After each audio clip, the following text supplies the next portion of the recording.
বাদ দেওয়া হয়েছে, যে বাদটার কারণে আমাদের এই জলটা শুধু বাদকে দোষারোপ করলে হবে না, আর কিছু কারণ আছে, আমরা সেই কারণ বলবো। কিন্তু যে বাদটা দেওয়া হয়েছে সেই বাদ সুকুমারী উপজেলার 3টি গ্রামকে রক্ষা করার জন্য বা সেখানে গাছগুলো আছে গাছগুলো রক্ষা করার জন্য সেই বাদটি দিয়েছিল। কিন্তু যে পরিকল্পনায় তারা বাদটি দিয়েছিল সেই বাদের একটি উপজেলাকে রক্ষা করার জন্য আমাদের আজকে 3টি উপজেলা বাধাগ্রস্ত। দাবি আমাদের সকলে, শুধু আমাদের পুরবাসীর দাবি নয়, জুড়ি বড়লেখা পুরোনো আমরা সকলেই কষ্টে আছি এবং সকলেই আমরা জলাবস্থায় নিবন্ধিত আছি। আমাদের জুড়ি উপজেলা চেয়ারম্যান বলেছেন উপজেলা পরিষদ পানিতে নিবন্ধিত, আমাদের পুরো উপজেলা পরিষদটাও পানির মধ্যে আছে। আমরা যারা যাই বা যারা সেবা নিতে আসেন এই পরিষদে কিন্তু শুধু যারা পানি তারা আসেন, প্রত্যেকটি এলাকাতে কিন্তু এই পরিষদে আসেন। এখানে অনেক ডিপার্টমেন্ট আছে, সব প্রত্যেক ডিপার্টমেন্টে কিন্তু মানুষ আসা লাগে, কাজ করা লাগে, সুবিধা দেওয়া লাগে, কিন্তু সকলেই কিন্তু সাফার করছেন এই জলাবদ্ধতার কারণে। 2010 সাল থেকে যে আন্দোলন শুরু হয়েছিল সেই আন্দোলন আজকে 2024 সাল, যে এখন আমরা আগের জায়গায় আছি, এখন আমরা সফলতার মুখ দেখতে পারি। এটা আমাদের দুর্বলতা, বা আমাদের যারা ছিলেন, যারা আন্দোলন করেছিলেন, আমরা আসলে সফল হতে পারি না, বা আমাদের সাপোর্ট ছিল না, যার কারণে কিন্তু আজকে আমরা এই পর্যায়ে পৌঁছি। যাই হোক, এটাকে চলে গিয়ে সেটা না বলে আমরা এখন সামনে কি করা যায় সেই লক্ষ্যে আমরা কাজ করতে চাই। আমরা গতদিন গিয়েছিলাম সেই বাঁধে, সরজমিনে সেই বাঁধকে দেখার জন্য। আমরা সেই বাঁধ দেখে আমরা মনে হলো যে একটি অপরিকল্পিত বাঁধ দেওয়া হয়েছে, যে বাঁধটার কারণে আমাদের এই জলটা শুধু বাঁধকে দোষারোপ করলে হবে না, আর কিছু কারণ আছে, আমরা সেই কারণ বলবো। কিন্তু যে বাঁধটা দেওয়া হয়েছে সেই বাঁধ সুকুমারী উপজেলার 3টি গ্রামকে রক্ষা করার জন্য বা সেখানে গাছগুলো আছে গাছগুলো রক্ষা করার জন্য সেই বাঁধটি দিয়েছিল। কিন্তু যে পরিকল্পনায় তারা বাঁধটি দিয়েছিল সেই বাঁধের একটি উপজেলাকে রক্ষা করার জন্য আমাদের আজকে 3টি উপজেলা ক্ষতিগ্রস্ত হচ্ছে। সরকারের হাজার হাজার কোটি টাকা ক্ষতিগ্রস্ত হচ্ছে। রাস্তা, কালভার্ট, ব্রিজ, বাড়িঘর, উপজেলা পরিষদ, হাসপাতাল সহ সকল ক্ষেত্রে আমরা ক্ষতিগ্রস্ত হচ্ছে এবং হাজার কোটি টাকা যে রাস্তাগুলো নতুন হয়েছে, আমাদের বুকসুমের পুরো এলাকা পানিবন্দী, কালীপুর ইউনিয়নের পুরো এলাকা পানিবন্দী, আমাদের জয়টন ইউনিয়নের প্রায় অধিকাংশ এলাকা মানুষ পানিবন্দী অবস্থায়, জলাবদ্ধতার কারণে। আমাদের পাটেরা, বাংলাবাজার এবং আমাদের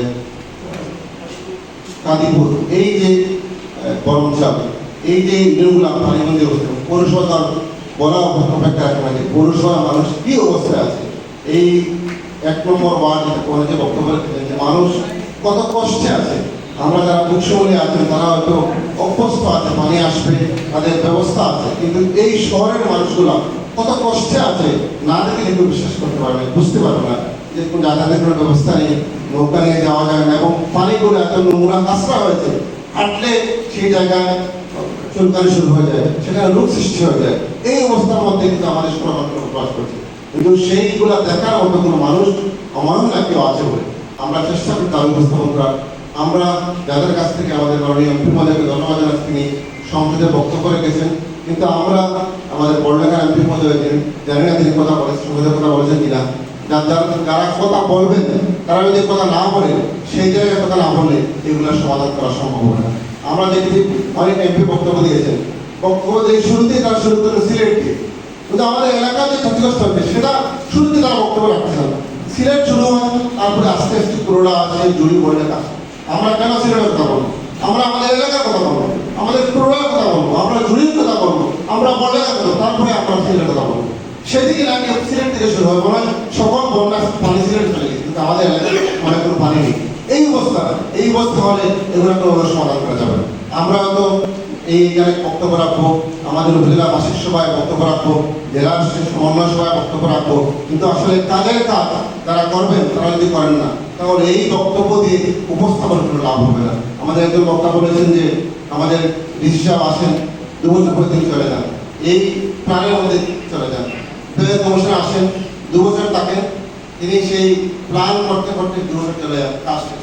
এইভাবে 2010 থেকে আজকে 24 কোনো প্ল্যান এখনো বাস্তবায়ন হয়নি। মানে কাজটা কি হলো এখনো কোনো কেউ উত্তর দিতে পারে না যে আমরা 10 সাল থেকে 24 সাল এই 14 বছর আমরা এই কাজটা করেছি, কোনো কাজ হয়নি।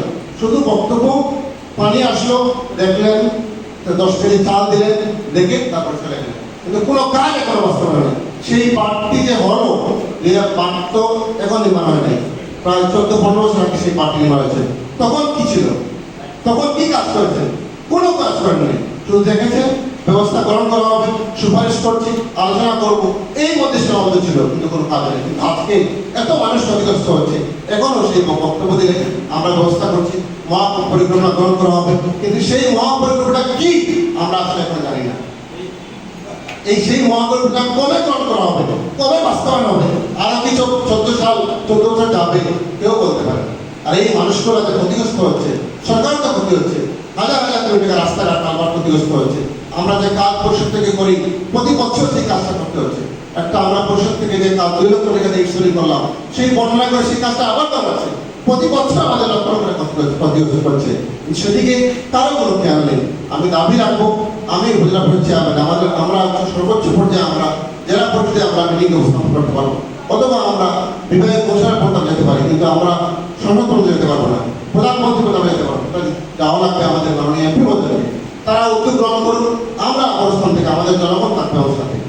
জনগণ কালকে রাত দিলে জনগণ মানববন্ধনে নামবে, আন্দোলন নামবে, জনগণ প্রস্তুত আছে। আমরা একটি সময় নির্ধারণ করে আমাদের নবাব মহোদয় বলেছেন, আমরা সকলে মিলে আলোচনা করে সময় নির্ধারণ করে দিয়েছি। আমরা সেই সময় ভিতরে যদি কোনো সমাধান আমরা না পাই, বা কোনো বৈঠক না হয়, বা কোনো পরিকল্পনা গ্রহণ না করা হয়, তাহলে আমরা আন্দোলন নামতে বাধ্য হবো। আমরা কারো চেহারা দেখতে চাই না, আমাদের জনগণের চেহারা দেখতে চাই। আমরা কোনো রাজনৈতিক নেতার মুখ খুশি করতে চাই না, আমরা আমাদের জনগণকে খুশি করতে চাই। আমরা জনগণের ম্যান্ডেট নিয়ে, জনগণের ভোটে বাড়ি করতে হয়েছে, জনগণের কথা আপনাকে চিন্তা করতে হবে, জনগণের কথা আপনাকে ভাবতে হবে, জনগণের কথা আপনাকে বলতে হবে। কে খুশি হলো, কে খুশি হলো না, সেদিকে আমাদের কোনো চিন্তা নেই, আমরা সেদিকে খেয়াল রাখবো না। আমাদের দাবি একটাই, আমাদের এই সমস্যার সমাধান করতে হবে, করতে হবে, করতে হবে, যে আলোচনা করা লাগবে।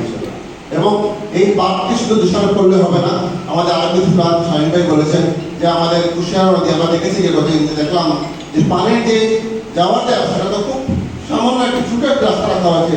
এই বিশাল উপজেলার এই 3টা উপজেলা পানি যাবে, কিন্তু পানি যাওয়ার রাস্তা সেটা দুটো ব্রেক ফিল্ডের কারণে বাধাগ্রস্ত হচ্ছে, পানি যাচ্ছে না। পাশাপাশি কুশিয়ারা নদীও ওভার হয়ে গেছে, পানি যে নামবে সেই জায়গাটুকু নেই, যার কারণে কি পানি যাচ্ছে না। কয়েকটি কারণ কিন্তু আছে। আমাদের জরুরি নদী ভরাট হয়ে গেছে, আমাদের হাঁকালুকে হাওয়ার খনন করা লাগবে। হাওয়ার উন্নয়ন বোর্ডের একটি বোর্ড আছে, জানে তাদের কি কাজ। এই হাঁকালুকে হাওয়ার নিয়ে তাদের কোনো কথা বলা নেই, কোনো উন্নয়ন নেই। শুধু সেই জায়গা থেকে বিল আছে, লক্ষ লক্ষ টাকা রাজস্ব পায়, কিন্তু কোনো উন্নয়ন এই বোর্ডের এই হাঁকালুকে হাওয়ার নেই। শুধু টাকা ইনকাম হবে, সরকার পাবে, কিন্তু এই উন্নয়ন, এই হাওয়াকে হাওয়ার কোনো উন্নয়ন সেখানে হয় না। সুতরাং আমরা অনেক দাবি নিয়ে আমরা উপস্থাপন করবো, আমরা আমাদের বক্তব্য রাখবো, যাতে আমাদের মাননীয় এমপি পদের আমাদের সফিল যদি না দেন, তিনি মাধ্যমে আমাদের